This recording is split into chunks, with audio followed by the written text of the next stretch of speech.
Good morning, everyone, fellow travelers on Spaceship Earth. I am looking for the thing I was doing. What was I doing? I was opening this up. There we go. Time for us to get to work.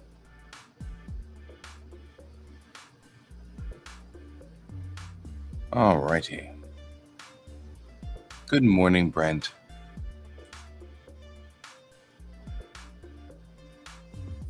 So now I'm looking to do the same thing to issue 3 that we just did with issue 2.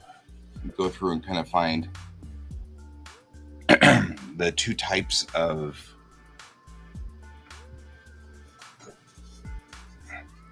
styles of pages I seem to be running.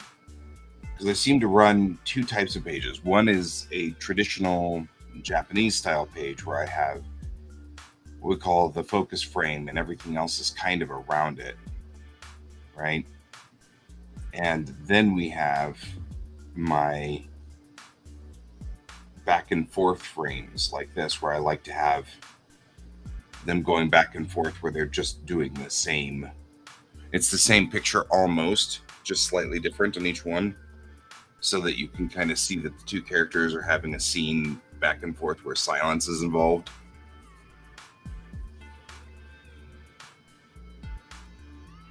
You know.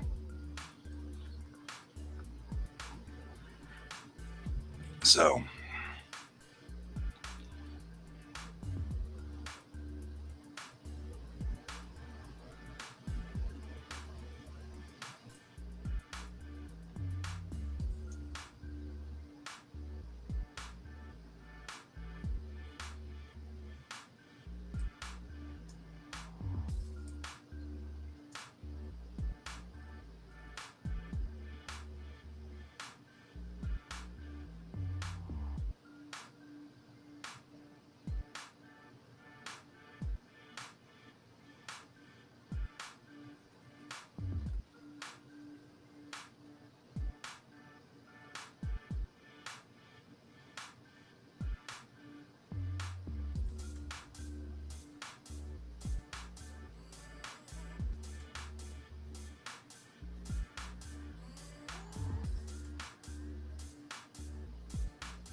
So I realized I'd gotten to page 14 and had the same problem, which is I don't know which one of these is the focus frame.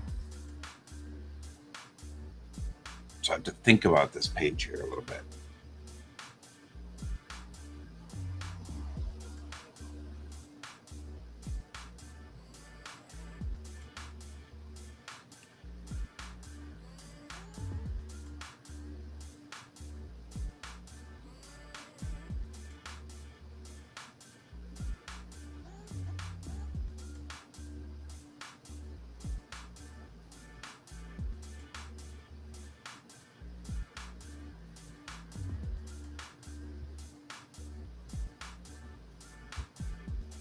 I think I kind of might need to redraw this entire page.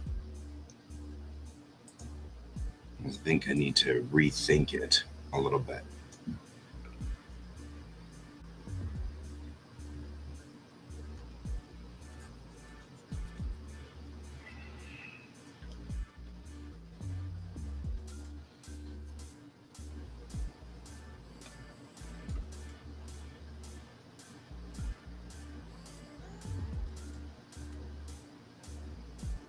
Okay, I'll be here.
Mm.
Hello, welcome back, Rehi.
Oh yeah. Oh, I hate writing break. It's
All right.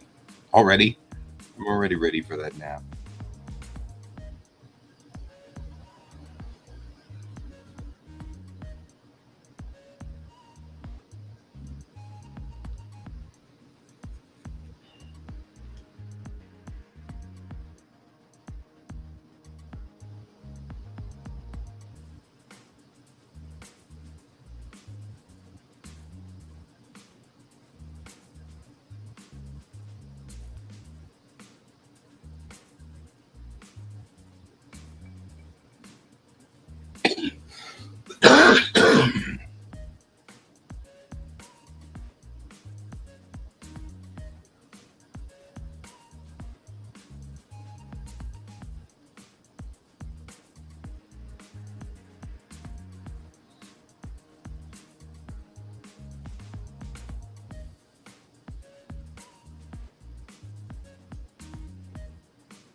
Should it be the Polaris? Wouldn't that be a little convenient?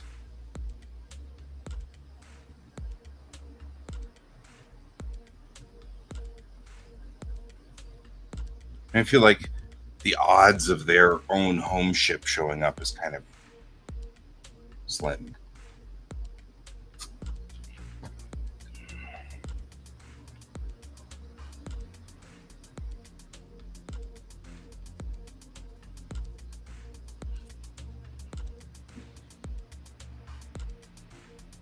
Find ourselves another name.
Yeah, there are not that many at that size. I mean, there's probably 7 or 8. Um, they're big, and there's some ships that have stood down. So there's other home ships out there, but they're not used in the same. They're not military anymore. That's sort of one of the things that happens with a home ship because it's got a city on it. It ultimately sort of devolves to being just a city, and they usually just leave it. They'll take the fold equipment out of it and leave it in orbit around a planet, so that it's perpetually, essentially just a large way station. But that are in active duty, probably 6 or 7 total. So, but it would be still kind of rare. I mean, it would be just a weird coincidence. So, I don't know. Let's see.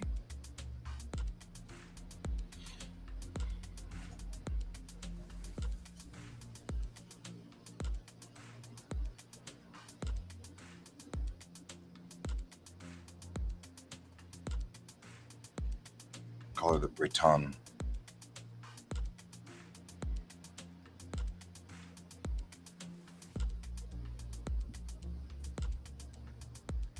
Because it really shouldn't be the Polaris. So it'll be the Breton.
Right.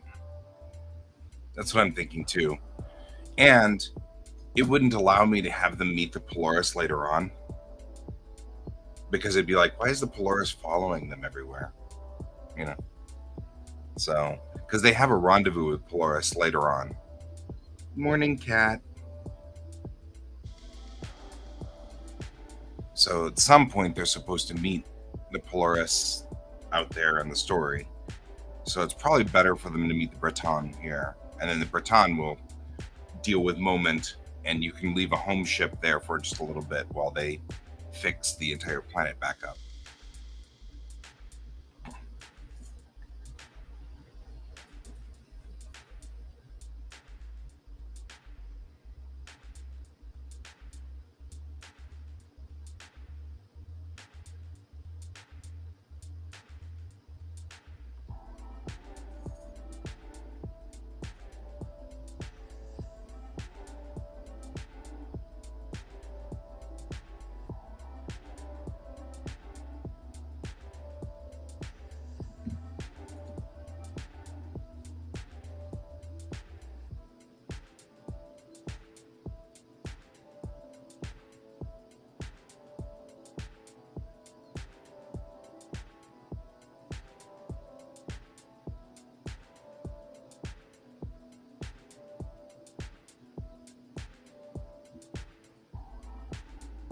And I figure you get the Breton here, and I mean, the Breton has 2 battleships aboard, like 16 cruisers, something like 200 destroyers, and a gajillion of these corvettes. So, I mean, I would think that this would be one of those where Captain Chang would just stand down. She'd be like, waiting orders. Like, she's like, well, there's now far, far higher ranks here. Right.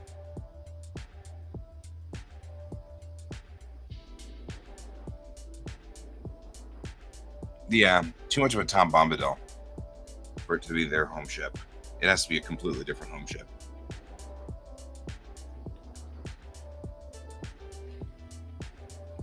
So I think that what she'll do is say, helm, all stop, 00 relative, and then open a channel. And she's like, this is the Kittiwake, holding station and awaiting orders. Like, out.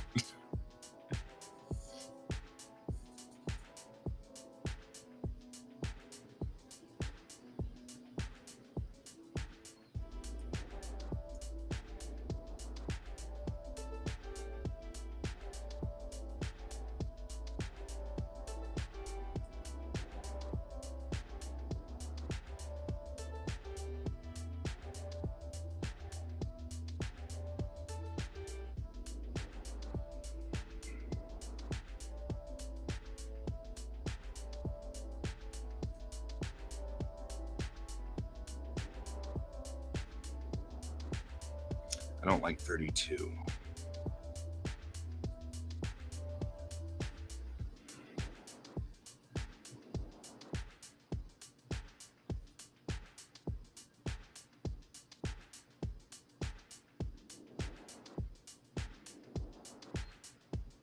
Right? Although they're dispatched, though they're from the Polaris, they're dispatched to do a mission. They're out on the other side of the wall doing things, like checking in on people and solving problems and, just doing their thing. Yeah, Cat, Brent doesn't like you anymore.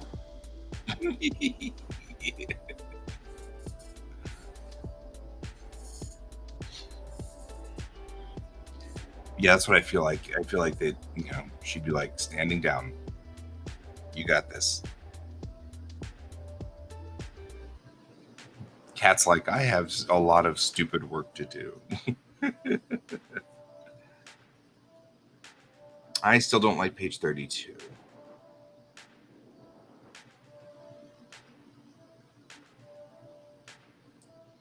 Nope, that's not the tool I wanted to have.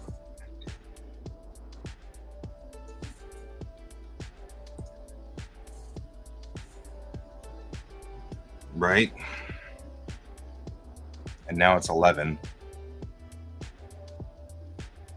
and you're like, I still hate things.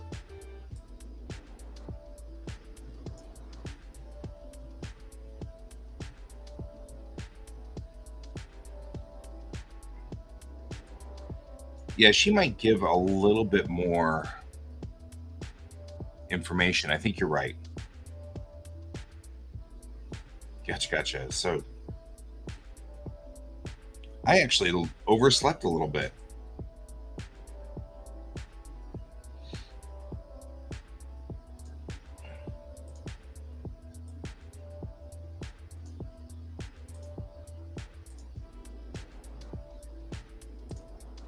Although I do think it's conspicuous for her to say specifically the Polaris. I mean, not necessarily that, but she would say something like the.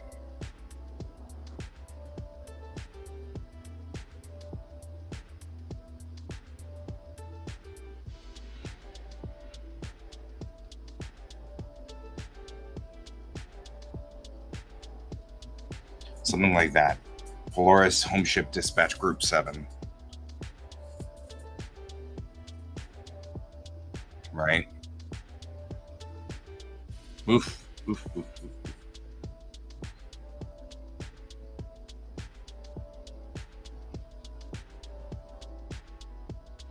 Oh, man. Hangry. Yeah. Maybe you really do hate Brent and I this morning, but not, for the reasons that you just hate us because you're hangry. I follow that. One of the lovely side effects of Adderall. Oh, you had breakfast. Good. One of the lovely side effects of Adderall is that it suppresses appetite. So you're right. Unless you've read the previous the side story where we mentioned the Polaris and show it, you wouldn't know. You're right, and it's a good thing that's a good mentioning thing. That's a good thing to mention at this point, because in theory, what really would be happening is that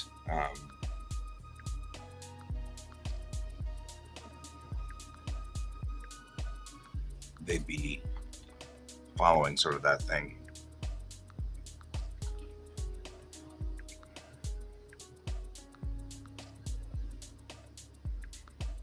Yeah, I agree.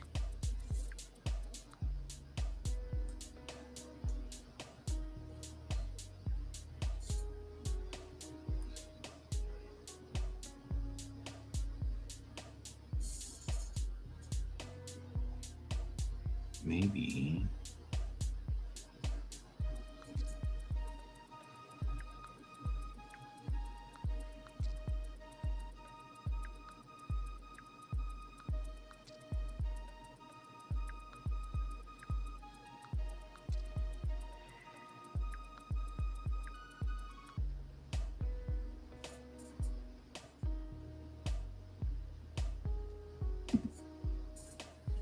There we go. This is the UMC Kittiwake dispatch from the home ship Polaris. That way you can hear.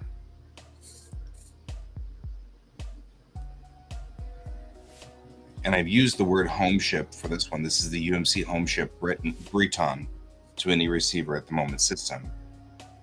And then she replies and says, UMC Breton, this is the UMC Kittiwake dispatch from the home ship Polaris. And there you have, it's it's a different home ship.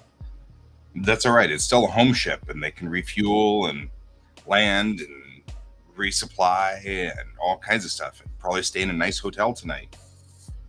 After all of this, they could stay in a nice hotel.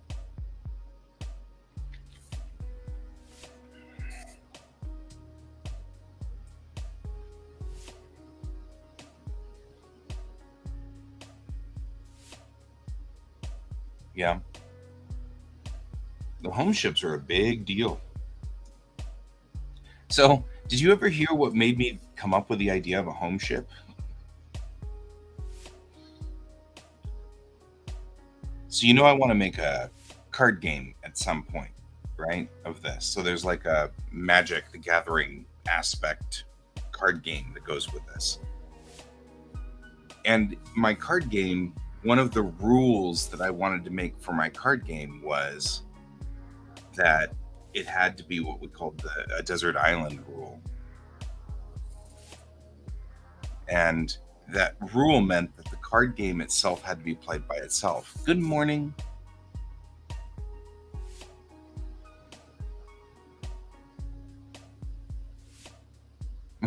Okay, Busio. But I'm working at the moment, so we'll get to that in a bit here, because I actually haven't spun up my Discord server yet this morning. Well, I haven't spun up my Discord because I'm working on my comic, but I will. I'll look at it a little later on.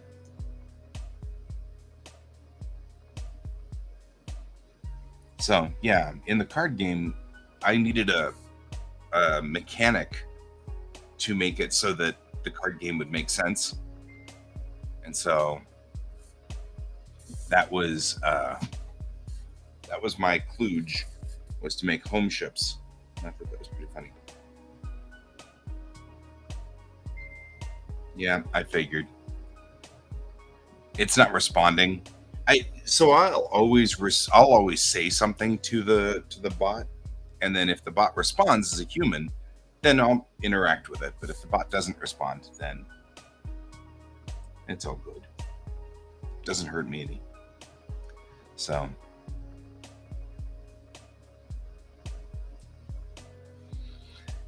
man. So yeah, still not liking 32.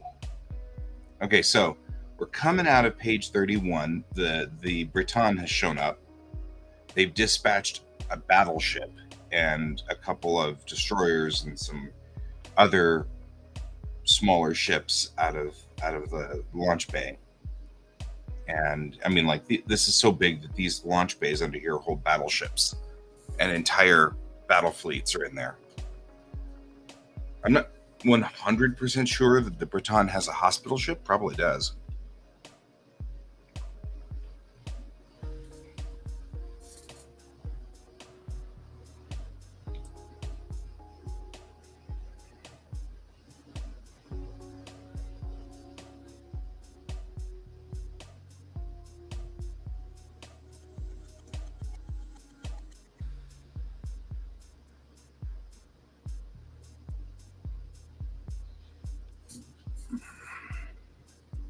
Okay, so 33 and 34.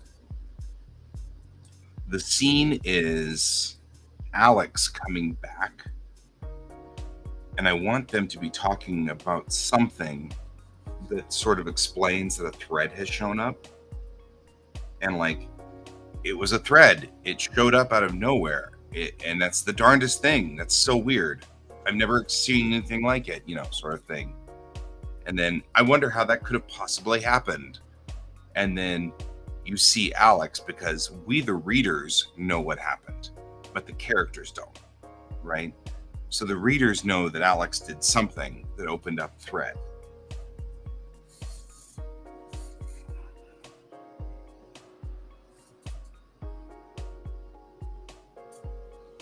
I kind of like the lines over here, though. It's like, I really don't have anywhere to go. And then this is where you see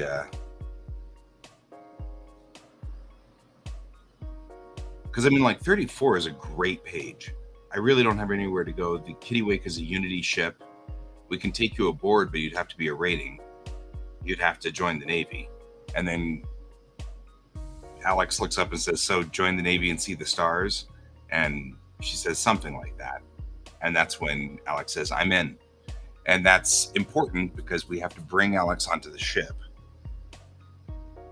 And you can join a Navy ship by rules in this story. You can join the Navy ship by being a rating on board, if you're over the age of minority, at least. Of course, the thing is that we discover in the other story that we're talking about with the Red Dragon, there are no ratings aboard. Only people who are over the age of majority can be aboard. If the ship is not a battleship, it's not in fight, then you can get your boot camp training on board. It's like being a midshipman, being a middy, right? Like, that's the thing. There's a delineation. There's an entire group of ships that are right now fighting on the Weird front. Those ships have no ratings aboard. There's nobody aboard who hasn't gone through effectively your basic training or boot camp. But since this ship is not supposed to be fighting, it's not in a fighting stance at all, then it can take people aboard as a rating. On the job training. Yeah. I mean, she'll have to be sworn in and stuff, but that can happen on the quarterdeck of the Kittiwake.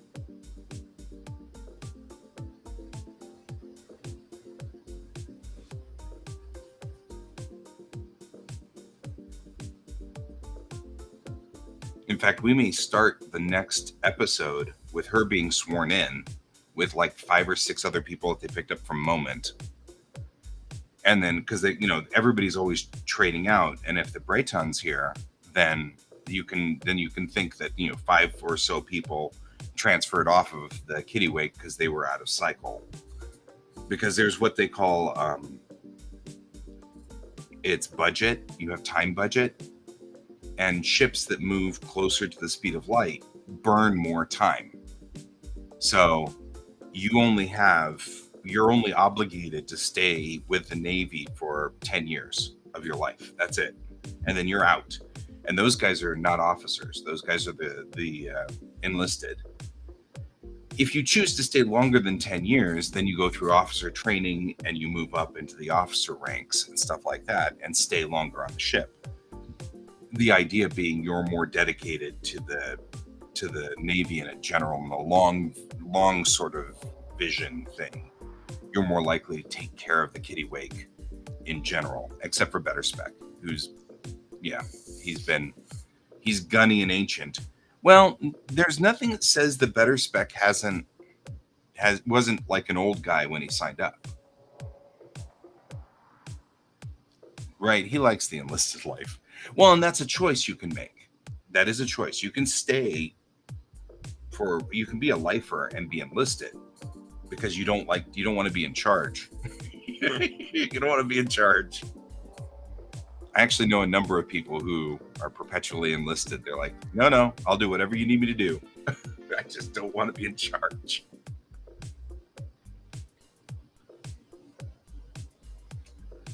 Yeah, but Gunny Better Spec, he likes the enlisted life. He likes being cranky and old. He likes being a cranky old man.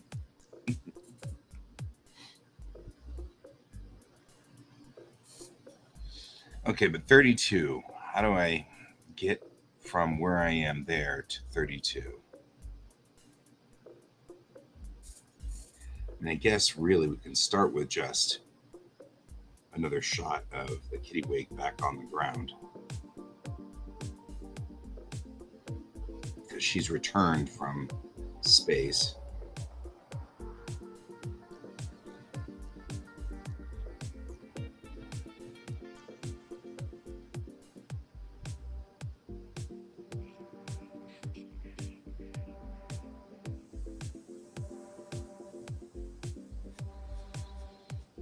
And then we got rain. It's still raining. See you in a few.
All right.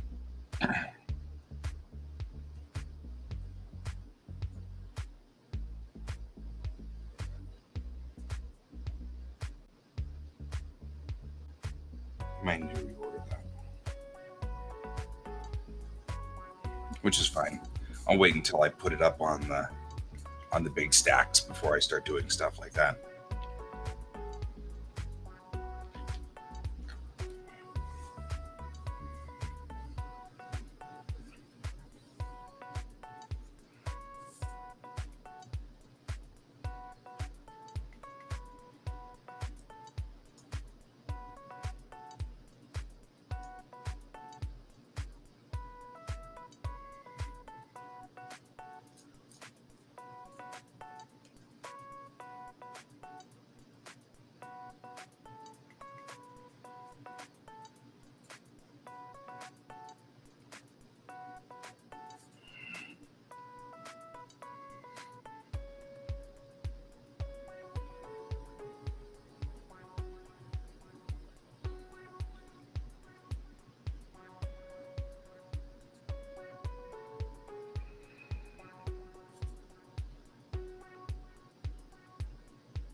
I'm brewing on this.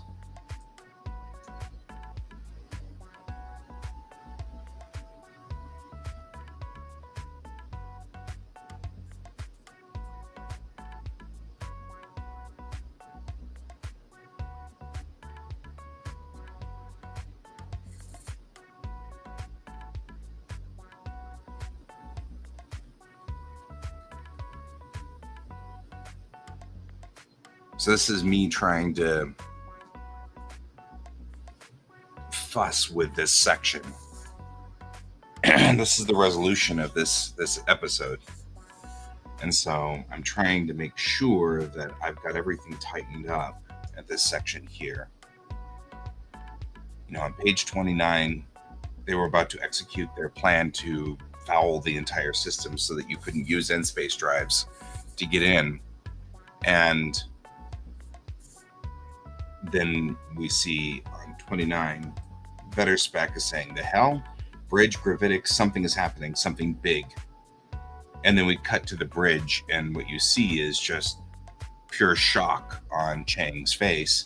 And he continues by saying, are you seeing this, Bridge? Readings are 10 times 10 to the 30th power. And then she just says, we're seeing it, Gunny. We're seeing it. And that cuts straight to you turn the page so that it's shock a little bit. You see the home ship here, and it's just sitting in space with electricity trickling off of it. And it says, this is the UMC home ship Breton to any receiver in the moment system. And it says, we're dispatching ships to assist. And you can see that they're large ships, right? Cut to 31, where she says, I'll be damned. And she says, helm, all stop, 00 relative, and open a channel. And then she says, this UMC Breton, this is the UMC Kittiwake, dispatched from the home ship Polaris. We're holding station and awaiting orders. That should give you the feeling right there that they are on the same side. This is the same people. This is her people, and not the bad guys that were threatening in the beginning of the episode. And then she says, how did you get here? And then they reply, Kittiwake, good to see you. And to that, that's a weird story. So then we cut here to the Kittiwake on the ground. And you can see all the people sitting out front. And then it's the president and Captain Chang. And the president says, so a thread just appeared? And Chang says, yeah, looks like it, Mr. President. Congratulations. You're the first thread junction on this side of the wall. So this is a big deal. Like, you can already kind of see that moment was remote, and now somebody just installed a interstate right to the door, you know. And then he goes, does that just happen? She says, we don't know. It's never happened before.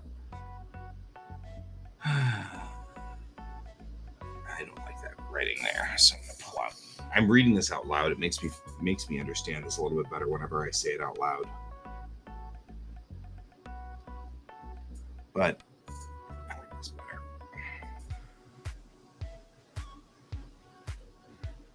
So I'm gonna take this, but we've only had threads since the war, and 500 years is really not a lot of time. Galactically speaking.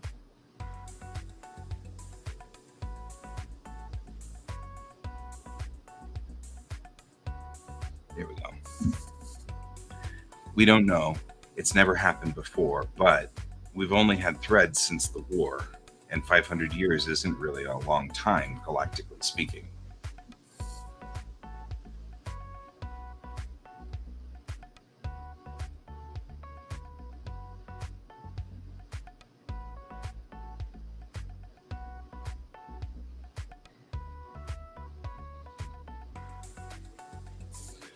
Let's see, I don't know if I like that. Who knows what they can and cannot do? We'll see.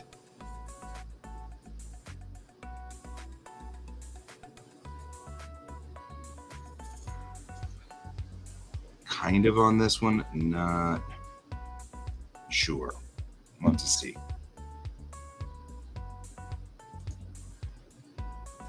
I may fuss with that when I put it up on the final version.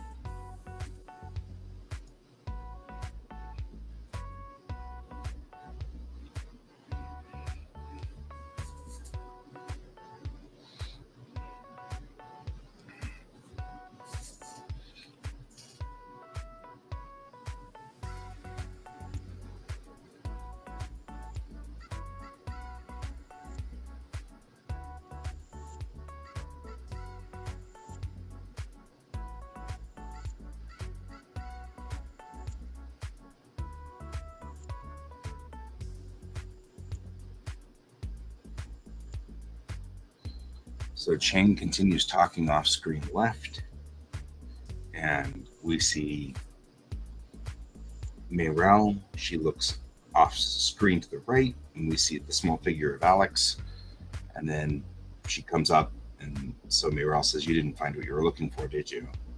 "No, I'm sorry." And then page 34, "I really don't have anywhere to go. The Kittiwake is a Unity Navy ship. We could take you aboard, but you'd have to be a rating. You'd have to join the Navy." And Alex says, "So join the Navy and see the stars." And, she's kind of lopsided grin. And then Mayrel says something like that. And then the last panel is, "I'm in." And there we've wrapped everything up. We've solved the problem of moment. We've put Alex aboard the ship. Just making sure I'm checked off all of the things needed to happen in this story. Alex is aboard the ship now. We've solved the problem. We now know, the audience now knows, there's something very weird about Alex. More weird than even they were picking up. They thought that she was probably from, "Hey, Brent, I'm talking it through before I settle this up and then transfer all of these pictures up to the actual files, or to the actual pages, because I've got the master set up for issue 3. But if I do this, I can do issue 2 and 3 at the same time and send them out to you guys to look over and see whether they're all good or bad or crappy, or whether this makes sense, or whether the story is tight." And so I'm just now, real quickly, before I get out of overview mode, making sure everything is tied up.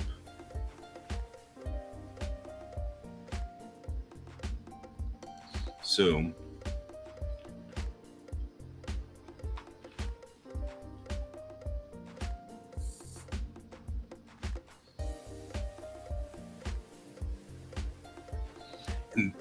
this is the way that I've used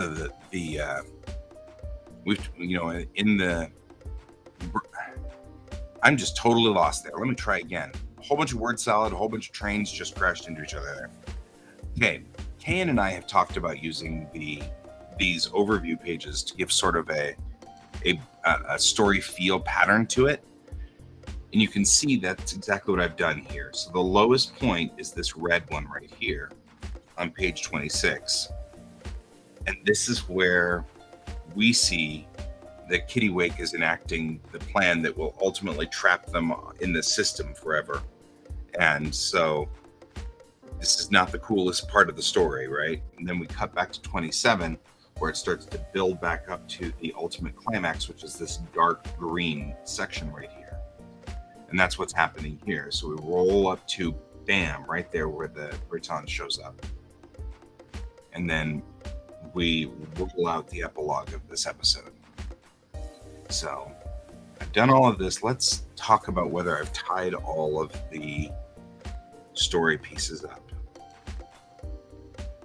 Because I'm trying to think of whether I've tied all these story pieces up really good. So Alex is aboard the Kittiwake at the end. We've solved the problem of moment. Not perfectly, but at least now everybody knows exactly what happened. No, they don't.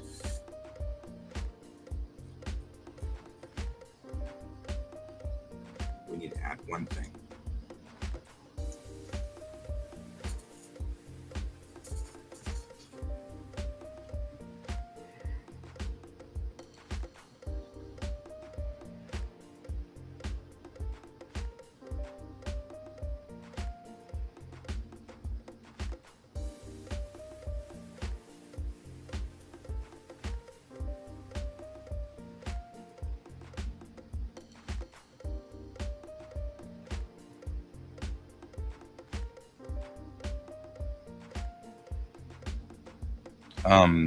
How do you gently say wrecked your planet?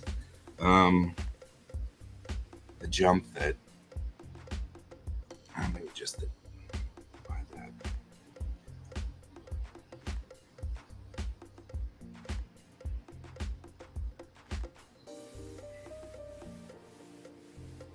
The jump.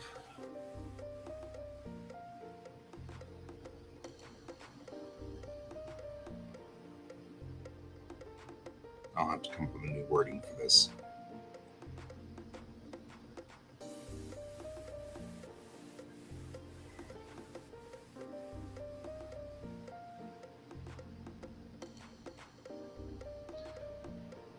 Right. My bad. Didn't mean to do that. I need to tie that in at some point. So we need to make sure that somewhere along the line it's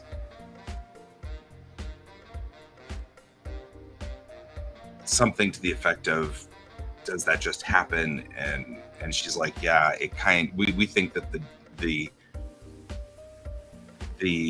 event that damaged the planet was the start of it. And I love that because it does have something to do with it, but it doesn't. You know what I mean? Like, we will find out more about that particular instance later on in the story, like many episodes from now. I've always thought that was a weird thing. Like, that always impressed me about writers.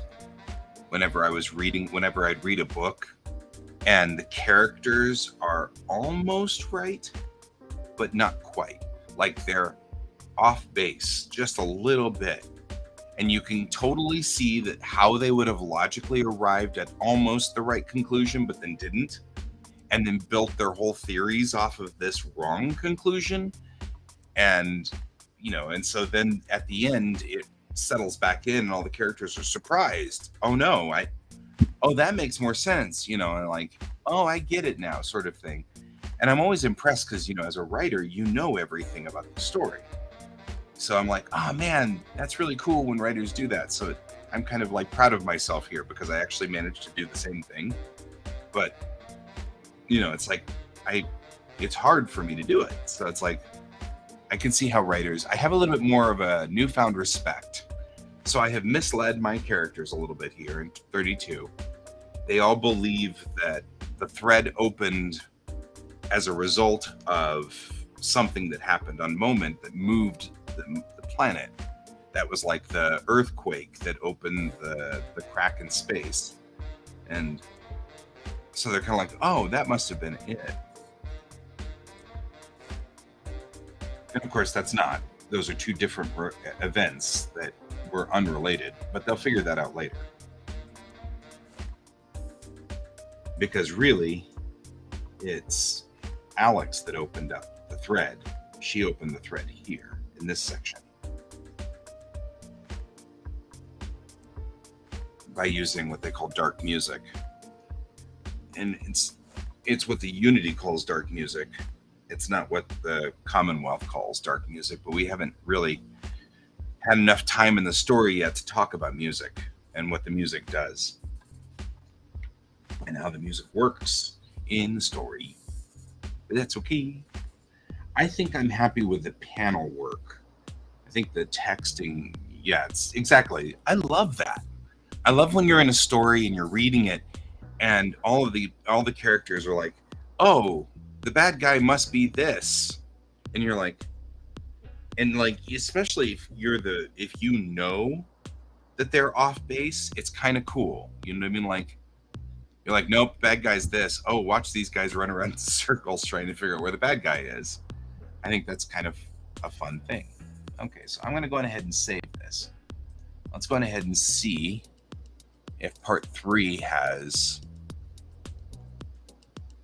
20 pages. Why does part 3 have 20 pages? Does it really only have 20 pages? If so, I'm going to delete it and rebuild it. No, it's got 34 pages. It looks solid to me. I don't know what's going on. Oh, yeah. And they're not acting out of character. They're just off base. Like, they think this is the cause of this, which is a logical assumption you would make if you were missing one piece of information. And they're missing a critical piece of information. I guess that's what it is, right? Like, it's cool when the readers know there's a piece of information and the characters don't. Like, they don't understand what Alex is all about. So they're not sure what's happening. Cool. Okay. Here's what we're going to do. We have to do one quick smishy thingy and smish these together because they all have to be put onto here in a different way. So we're going to smish these together.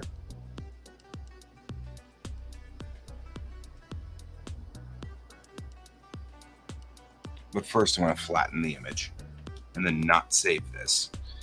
So whatever we do from this point forward, we do not save on this side.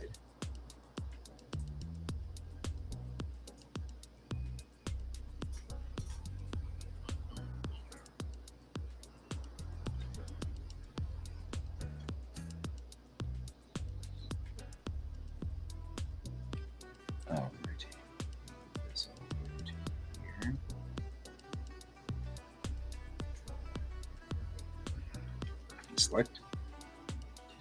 All I'm doing is smishing these together so that they will all be smushed together.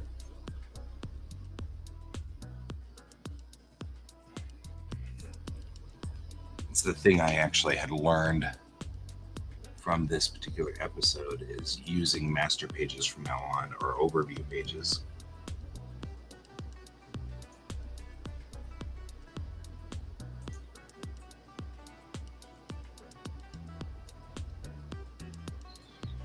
As one unit.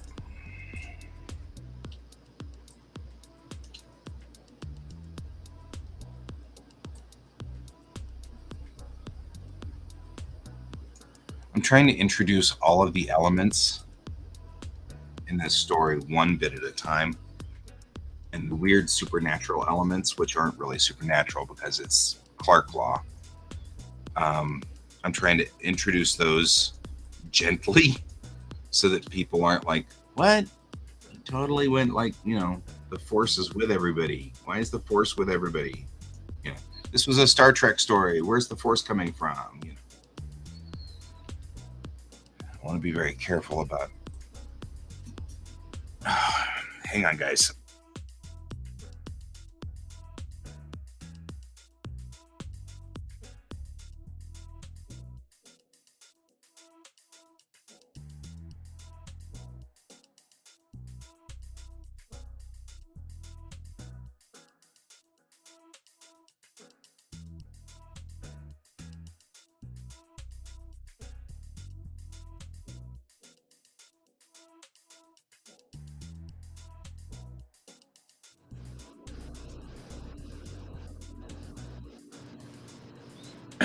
Okay, so flattening. What we do when we flatten an image is we make it all one layer. Once you've done that, you can't go back and fix it. So, for example, in here, when it's on two different layers, I can just use my eraser tool and erase like the word something. But since I flattened it, when I erase it now, it makes a hole in the image because the pictures or the pages are on a different layer, right? If we were not flattened, something is on a layer above it, the word something, so I could just erase it without doing anything. Now that I've done that, I'm going to have to go in with a white pen and erase it with a white pen, but that will also erase the blue lines underneath it and stuff like that, right? So really the only thing you keep layers for is it's like having cells in an animation.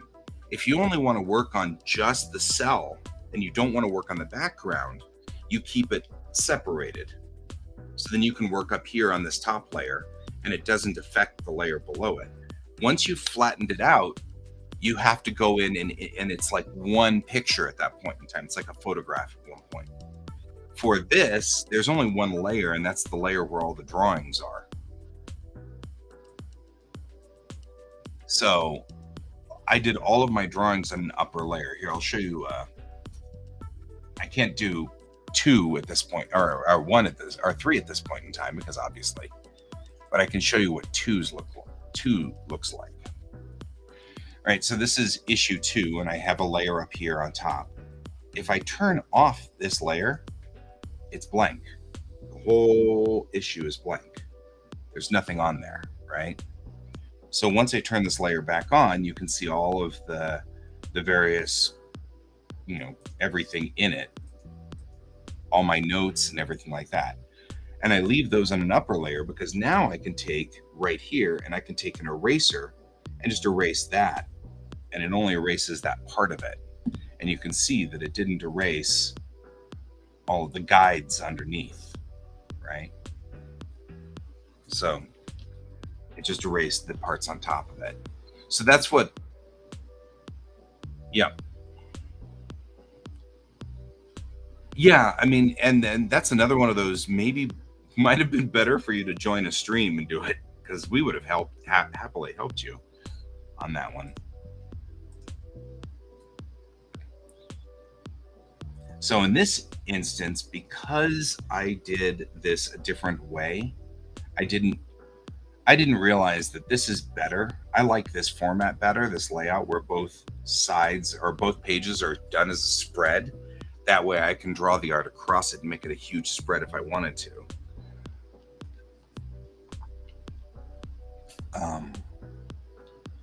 I didn't realize that that would be a better thing.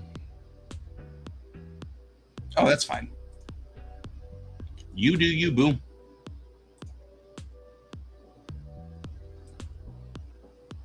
Take this.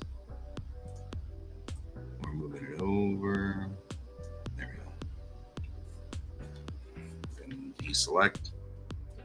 Do the same thing. All I'm doing here is the new versions of these, they're now in double spreads and they're cleaner. So I don't have to fight them anymore like this.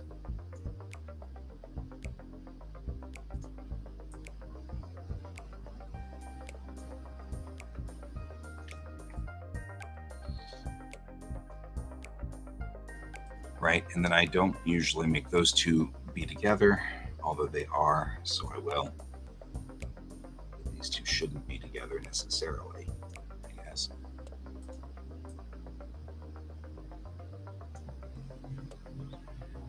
So the only problem is Polaris is a navigational instrument, as is a Breton. They're old navigational instruments. But that means that the name of the home ships are probably going to, somewhere there's going to be a ship called the Sextant. It's just going to happen.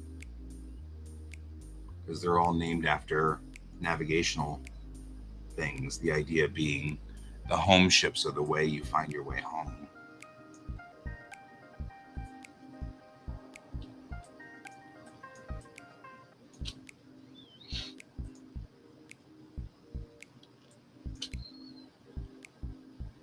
Might also mean that there's one called an astrolabe. The UMC astrolabe.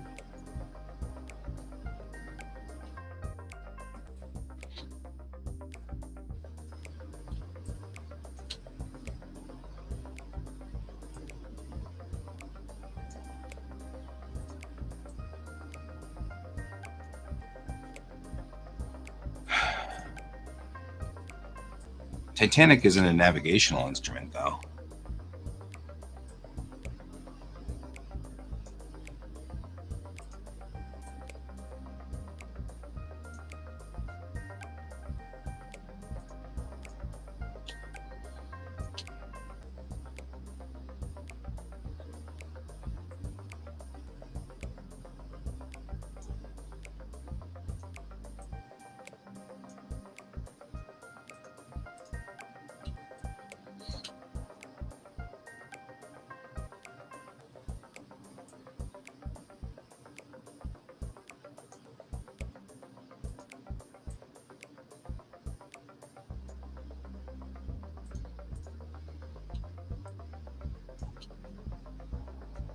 All right.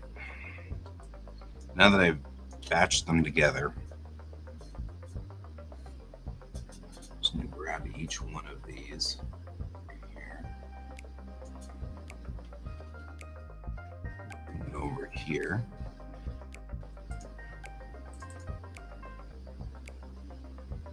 Right. And then it'll be way at the bottom, right here.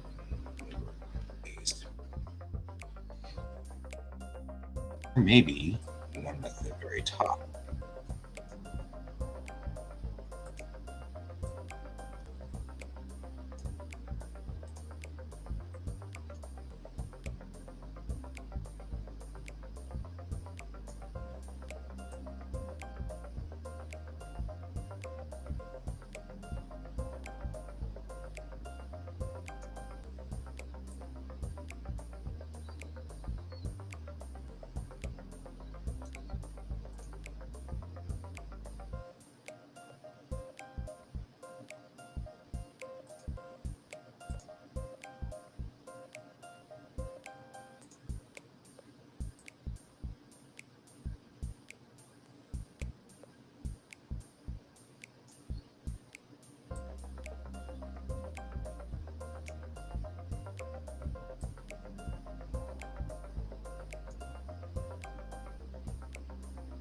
Why are they a different size? You shouldn't be a different size, people.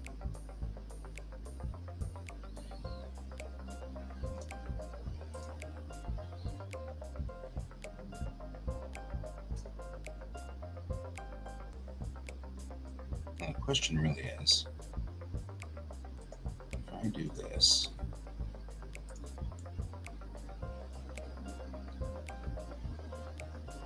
you know what, that's good enough.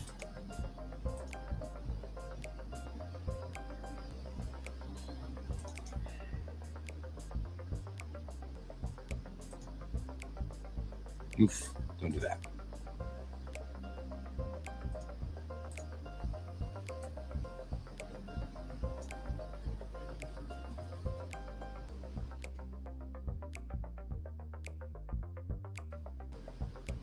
Now we'll do that.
It's kind of a tedious process, but I actually think this will go faster in the long run. Yeah, I'm never going to be as fast as Can, because Can's insane, and so that's a thing. But I'll never be as fast as Can.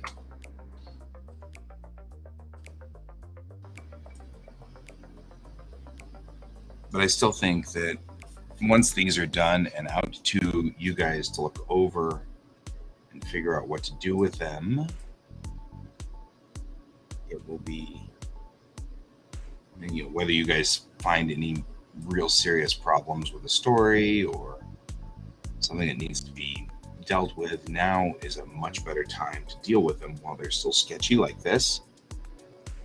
It's much, much better to deal with it now as a problem than it is after we've drawn all the pictures in.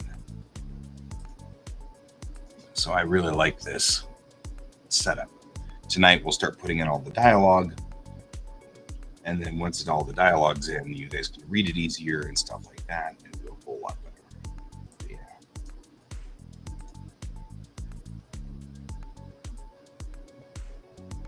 And then we can start a story about Sakura. While you guys are reading Momentary Ghosts, I'll be working on Sakura.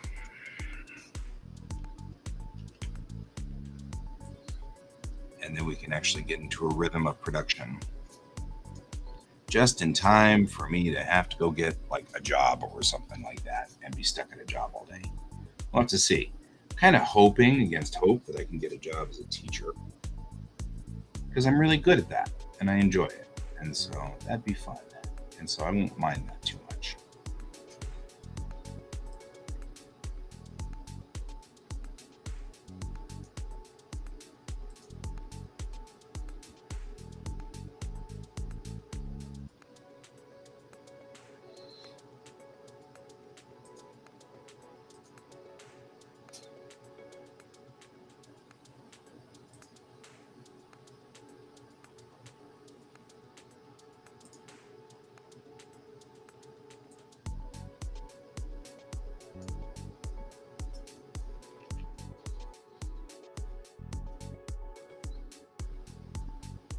Yeah, that's actually kind of why I'm poking around for a job right now, is because this is a great time to go poking around for a job if you want to join the 23-24 school year.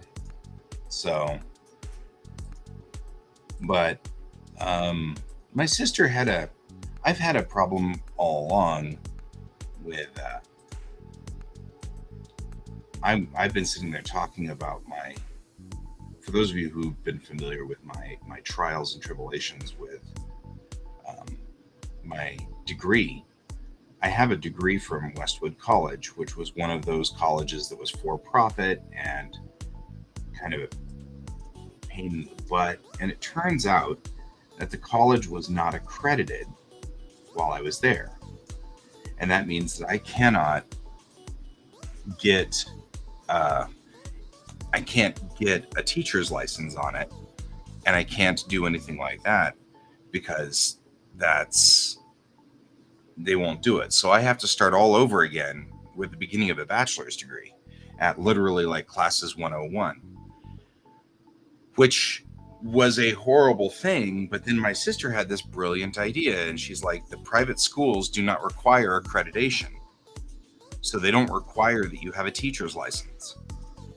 And so she was like, go poke around at the private schools because they still need teachers. You still have a bachelor's degree. You went to school. You were there. You spent the time. So as long as no one cares that the college wasn't accredited, and they were only not accredited for one of the 3 years that I was there. So it's not like the curriculum I was taking wasn't accredited. It did ultimately get accredited. It's just that technically I've only taken two years of college, technically, and it's a technicality. So she was saying you still have a degree, and unless like a private sector job cares about that, which they don't, Most people just want to know if you had a bachelor's degree and know that you can sit in a seat for 4 years. That's all they're really after. She's like, so don't sit there and say you don't have a degree. You do. It's just we can't use it for anything else. So, like, for example, I want to really get a doctorate in cultural anthropology. Cultural anthropology is pretty much how societies work. You know, you're studying the society. And you know how much I love getting into the details and the nitty gritty of why the political right and the political left are fighting each other. Not taking a side. I'm fascinated by the propaganda. I'm fascinated by people getting involved in it. I'm fascinated in all of that. That makes it's very fascinating to me. And that's called cultural anthropology. That's the study of it. That's the actual like school study of it. And I've always thought that getting a PhD in that would be great because then I wouldn't have to get math. And this is something that actually happened to me. My best friend came over on last Monday, a week ago, and sat down with me and he said, I have to tell you something and you're not going to like this. And he's like, he looks me in the eye and he goes, you're going to have to go back and get another bachelor's degree. There's nothing you can do about it.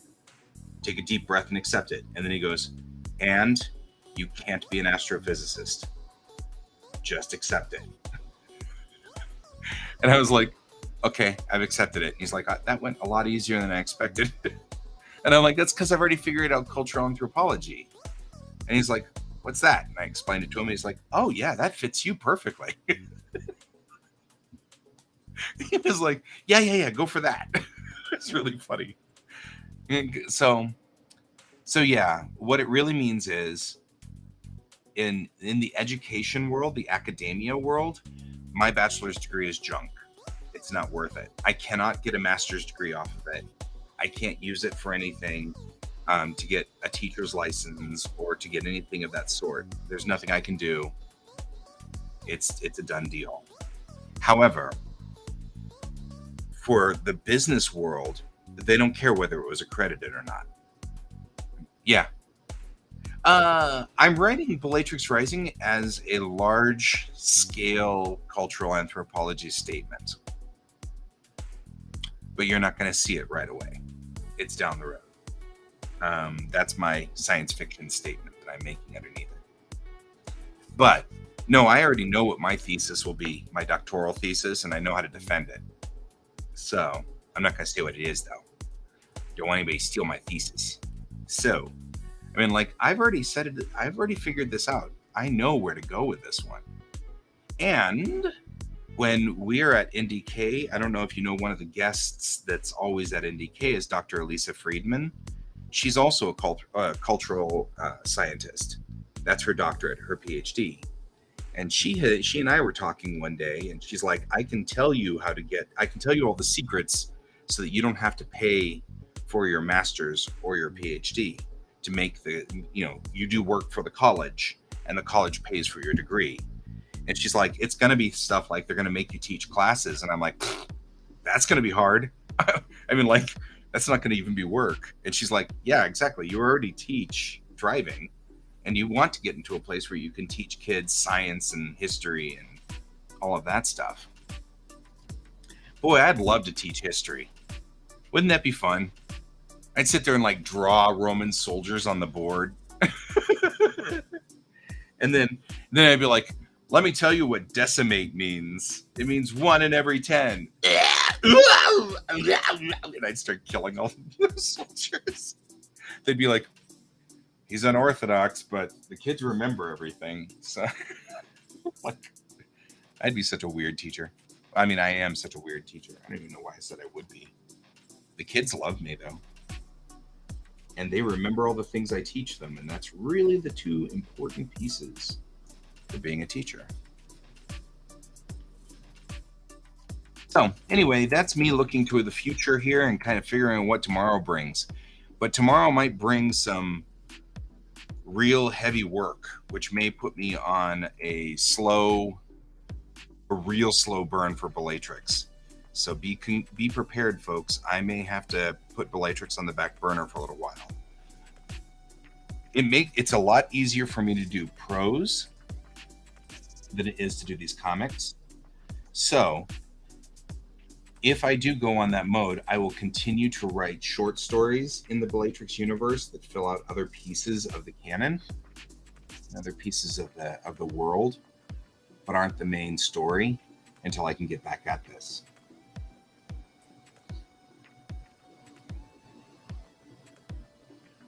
But it's the same sort of thing that Can's going through right now. Just have to go get a... That's all right. We still love you. I mean, we want you back at some point.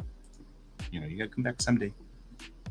But yeah, it's the same problem that Can's running into right now, which is he's got to get work done and he's got to get a job, and his job is not being friendly. And so he can't join our streams all the time anymore, which is fine. Bellatrix will continue. I can't let this stop. It's in my brain and it drives me crazy. So it has to escape. And it will. I'm much more reliable today than I was 25 or 30 years ago when I started writing these things.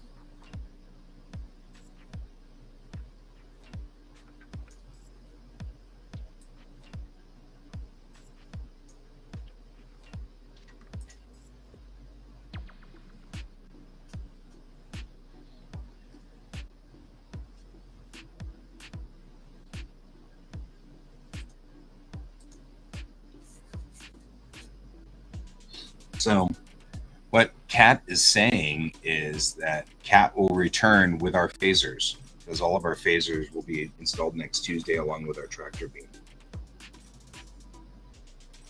I am making a Star Trek joke. You guys are totally shocked, I'm sure.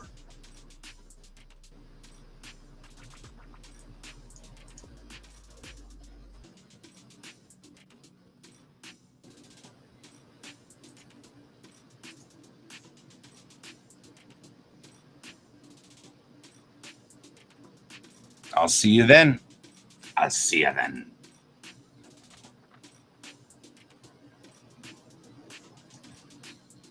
And Troy now has the keys to get into frickin' StreamYard, so he can run the stream by himself now.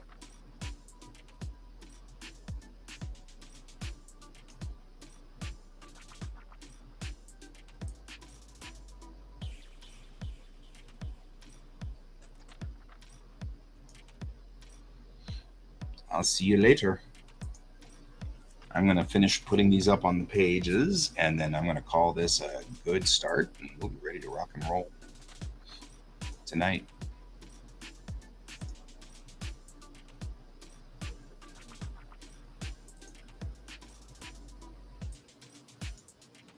I might go over a minute or two because I want to finish this. I like to finish each step.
Wonder why.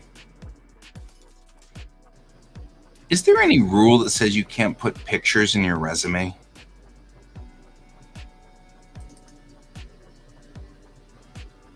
See you later. Bye, Kat. Have a good flight. See you next week. Enjoy your time over there. You do? Okay, then maybe I will too.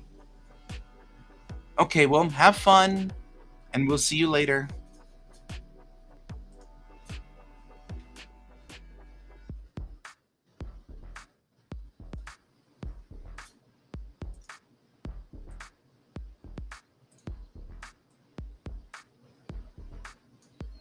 It's just occurring to me. I've got photographs of me teaching class. You know what I mean? Like, if I want to make a teacher's resume, why don't I just add the photos of me teaching class? I mean, like, it's a real thing, like legit. Like, I was there.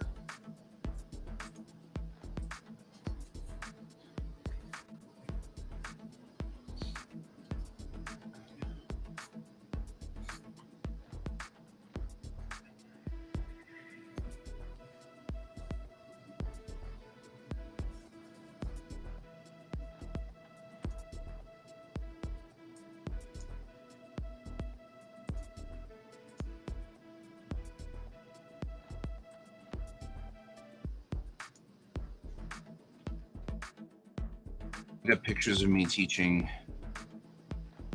in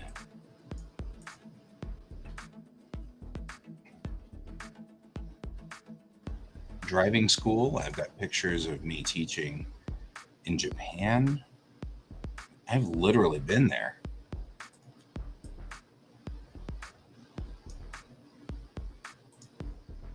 I could put it in my resume that I did that, but it occurs to me that if I were to actually just make a resume with the actual pictures, the photographs of me being in a classroom, you can't really say, well, do you have proof that you were in a classroom? Yeah. Proof that I was in a classroom. You know.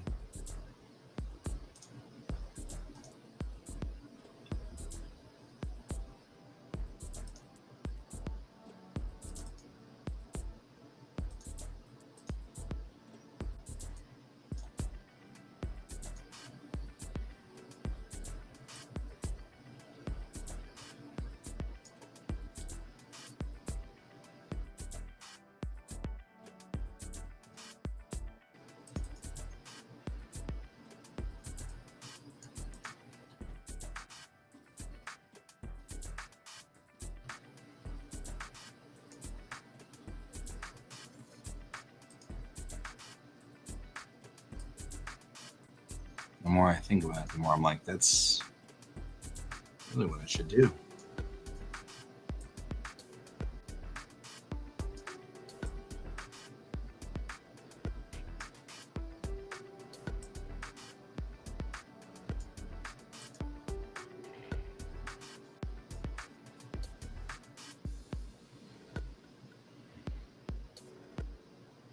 We're at 28 degrees Celsius outside and climbing, guys. They're saying there's a good chance we'll hit 40 degrees Celsius today. There's heat advisories and heat warnings going on all over the place.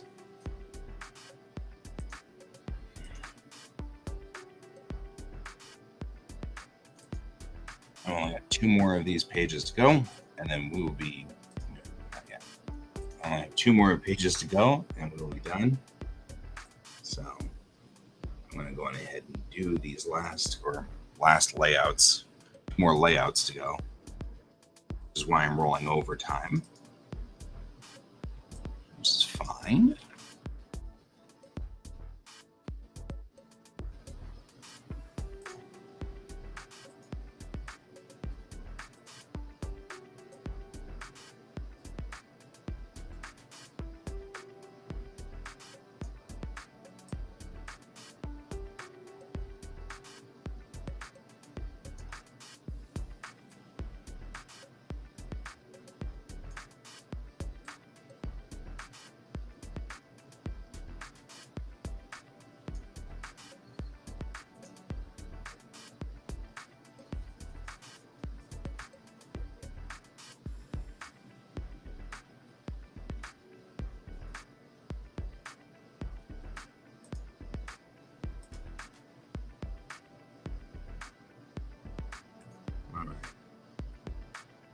page up.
All right. Close this setup and not save it because we don't want to save it now that we've done this. And now it looks like we are up and loaded. So what's happened now is we've gotten all of the pages transferred up from my sketchy thing, which is how I write my scripts. Now is on that sketchy thing. And so this is where we are now. Now we're actually putting them on the pages. Tonight, I'll start putting in the text so that all the text is clear and easy to read and easy to edit.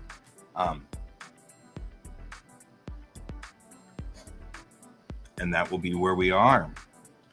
And then life is good, right? Because then we'll be back to where we want to be and we'll have all of the things going on that we want. All right. Well, I appreciate you guys all being on my stream. There's 3 of you watching today, and I appreciate all 3 of you. I appreciate Brent and Kat for being here as well to keep me company and body double me. And I think that's pretty much it for this morning. We'll see you again tonight. And again, there will be Geek Tank, which is our geeky podcast that'll show from 9 to 10. And then from 10 to midnight will be another broadcast of this. So join me then. And until then, keep your eyes on the stars. Good night.